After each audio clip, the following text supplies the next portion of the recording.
Cléopâtre VII naît en 69 avant Jésus-Christ, dans la dynastie des Ptolémées, descendante de Macédoine. Dès son enfance, elle est intelligente, cultivée et ambitieuse. Elle parle plusieurs langues et maîtrise déjà la politique et la culture de son royaume.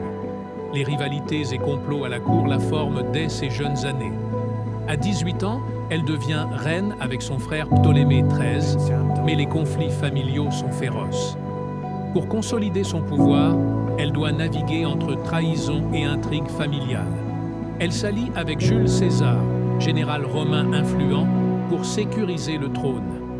Grâce à cette alliance, elle reprend le contrôle de l'Égypte et assure la naissance de son fils Césarion, symbole de la continuité de la dynastie.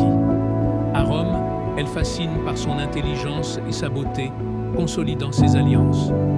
De retour en Égypte, elle gouverne avec habileté et s'allie avec Marc-Antoine, mélange d'amour et de stratégie politique. Leur relation devient légendaire et déclenche une guerre avec Octave, futur empereur Auguste. Ils préparent la bataille d'Actium pour défendre leur royaume. Malgré leurs efforts, ils affrontent Octave dans une bataille décisive. La défaite d'Actium marque la fin de leurs espoirs de régner ensemble. Marc-Antoine se donne la mort, croyant Cléopâtre trahie. Elle le serre une dernière fois dans ses bras. Refusant la capture et l'humiliation, Cléopâtre choisit la mort, mordue par un serpent sacré. L'Égypte pleure sa reine, dernière pharaone d'un empire millénaire. Après sa mort, l'Égypte devient une province romaine, marquant la fin d'une ère.